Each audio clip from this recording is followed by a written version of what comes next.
Hello, welcome home. Welcome to First Christian Church of Decatur. This is our Wednesday, 601 Wednesday, and we are delighted that you are here. Welcome home. Happy New Year. Happy Epiphany. Happy start of new things and new light and new love. It's a blessing to be a part of God's family, and it is a blessing to bring you greetings from the members and friends of First Christian Church of Decatur. My name is James Brewer Calvert, and I'm the pastor at First Christian Church. My pronouns are he, his, and him, and it is a joy to be with you tonight. I've missed you, and this is our first 601 of 2022. Today is January 19th, and let's get going. I'm very excited about our new leadership team, and I'm hoping to snag them and bring them in on a 601 so we can have a conversation about our plans and prayers for 2022. But that'll be another evening. Tonight, our meditation is on how I changed my mind. How I changed my mind. So the Christian Century magazine is doing a series, and it actually began in 1939. And they have periodically included Christian thinkers and leaders and believers to share how they changed their minds. Sometimes we think of our minds as made up, that life is static, that we're done, that all is set, finished. I've graduated, I got my certificate, I've got stamped with a seal of approval, and I don't need any more education, I don't need any more growth, and all that stuff is scary. But we are on a journey of moving towards and with and alongside people of faith towards spiritual maturity. And that is a lifelong journey. Now, it might be more comfortable for some of us to think we don't need to grow, I don't need to evolve, I don't need to change. But I want you to know that change can be fun.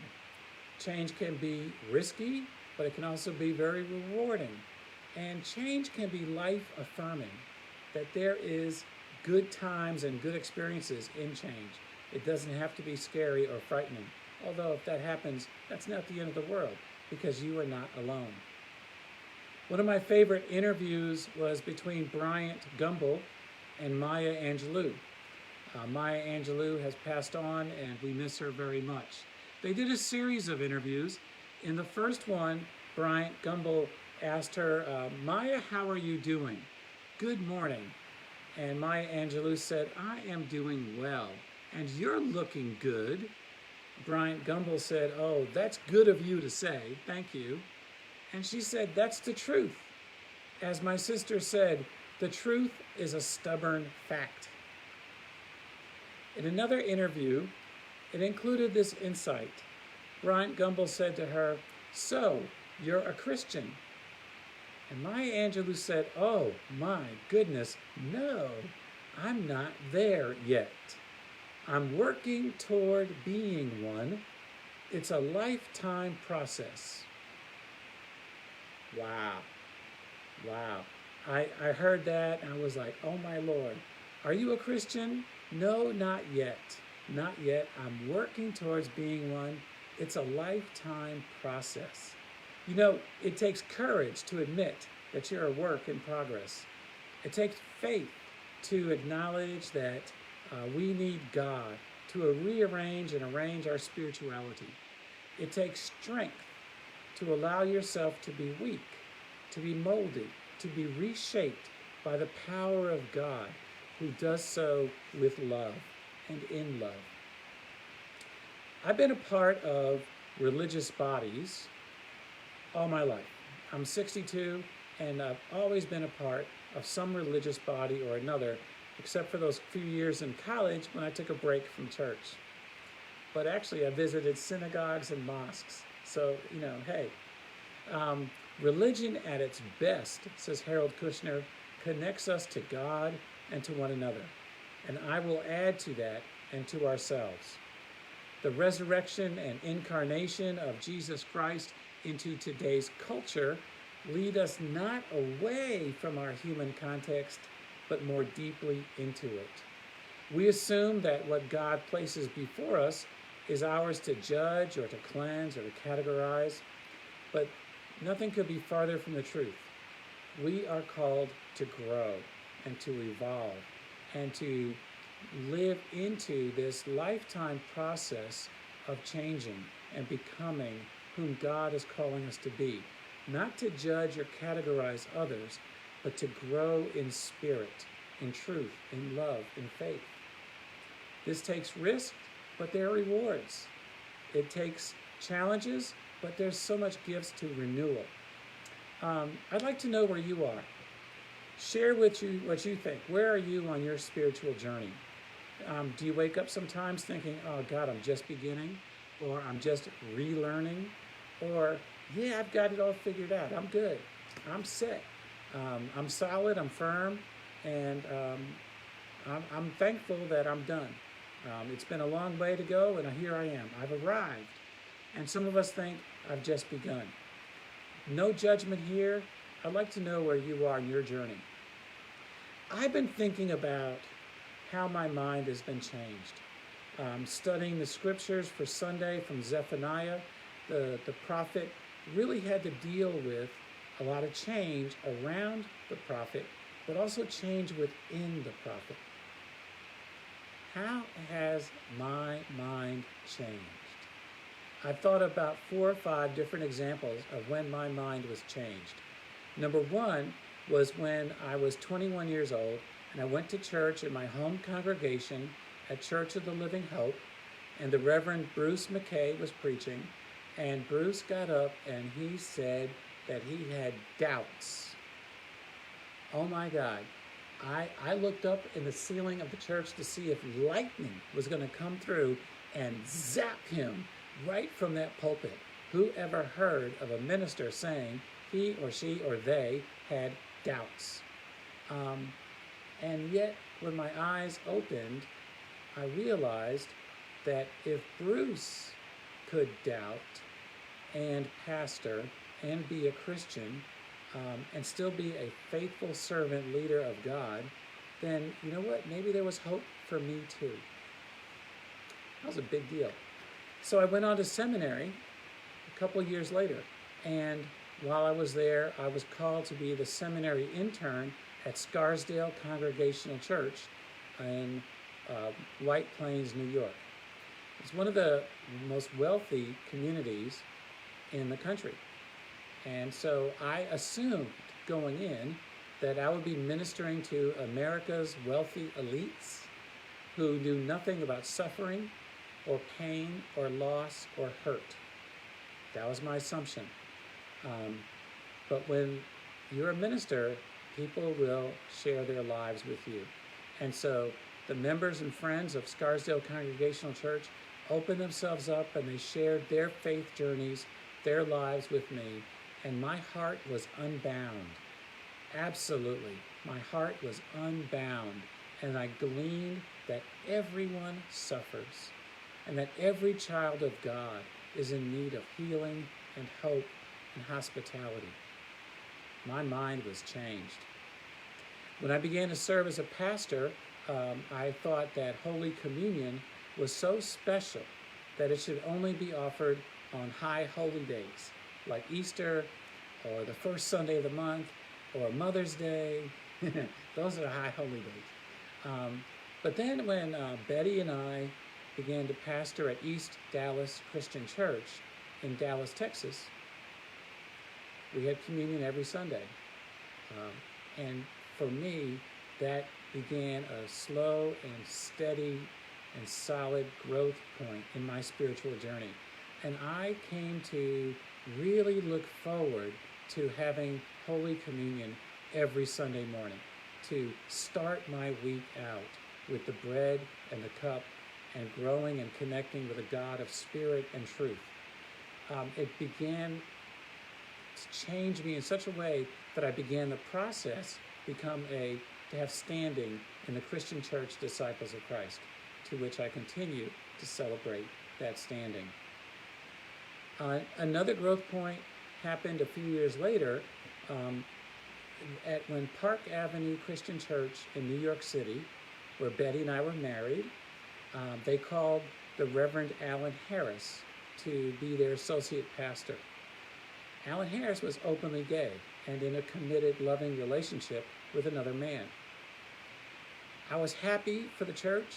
I was happy for him and his husband, but I was deeply concerned about Alan teaching Sunday school to children.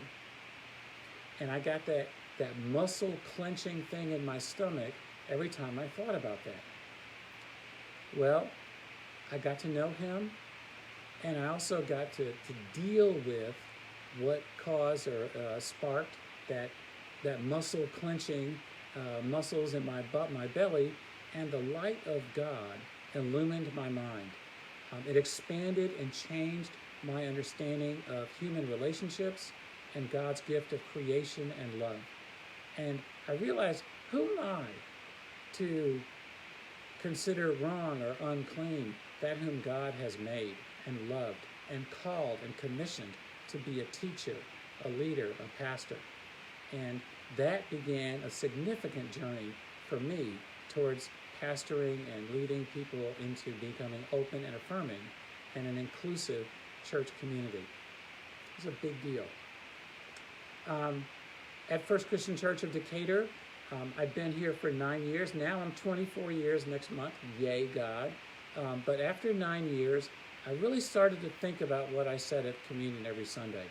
I would say, all who believe in Jesus Christ and accept him as Lord and Savior of their lives are welcome to partake of Holy Communion.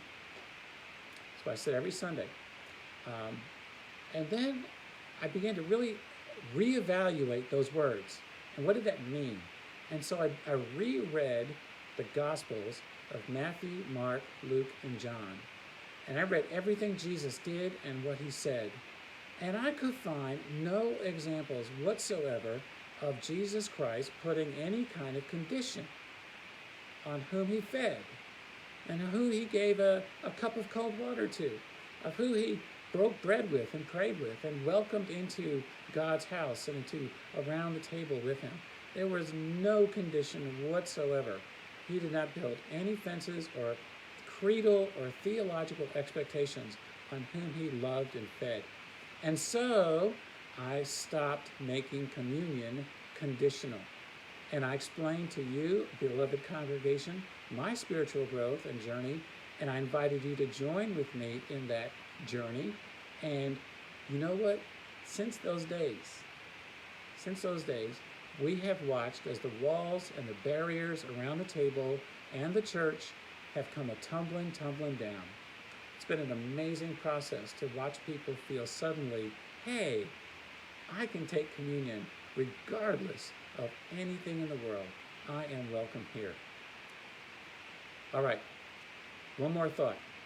On my 62-year journey of spiritual growth, I made a short list of just some highlights of things that I continue to work on, okay?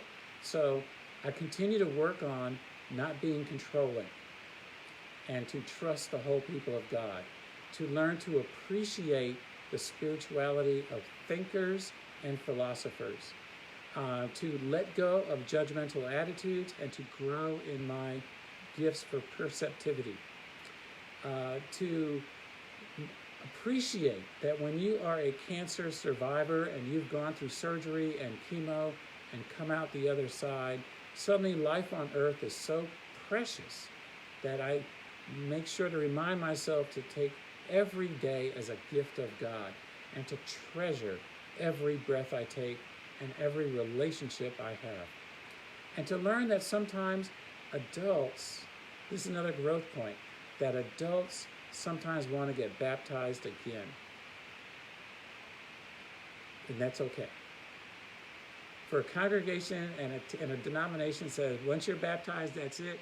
You know, there are times when people want to get baptized again for whatever reason is on their spiritual journey. And who am I to deny their joy, their hope, their desire to connect with the incarnate, resurrecting power of God? So that's a part of my journey, is getting out of the way of other folks and just celebrating people's growth points. The progression of spiritual maturity leads us to unbind our hearts, to grow in understanding and to discover new truths, which opens the door to that spiritual sacred practice of hospitality. I'm going to conclude with a poem. I love this poem. It's called When I Say I Am a Christian, and it's by Carol Wimmer. I hope I'm saying her name right. Wimmer, Carol Wimmer. Okay, when I say I am a Christian, I'm not shouting I have been saved. I'm whispering I get lost sometimes. That's why I choose this way. When I say I'm a Christian, I don't speak with human pride. I'm confessing that I stumble, needing God to be by my side. To be my guide, pardon me. When I say I'm a Christian, I'm not trying to be strong. I'm professing that I'm weak and pray for strength to carry on. When I say I am a Christian, I don't think I know it all. I submit to my confusion, asking humbly to be... I'm messing this up. I apologize, and this is on live TV. Okay, when I say I'm a Christian, I'm not bragging of success. I'm admitting that I failed and cannot ever pay the debt. When I say I'm a Christian, I don't think I know it all. I submit to my confusion, asking humbly to be taught. When I say I'm a Christian, I'm not claiming to be perfect. My flaws are far too visible, but God believes I'm worth it. When I say I am a Christian, I still feel the sting of pain. I have my share of heartache, which is why I seek God's name. When I say I am a Christian, I do not wish to judge. I have no authority. I only know I'm loved. You are loved. You are respected. You are recognized. You are appreciated. And you are not alone. Let us walk together on this journey of growth, of hope, of laughter and tears as we move towards and with spiritual maturity. May God's blessings be upon you and your family. Take care and good night.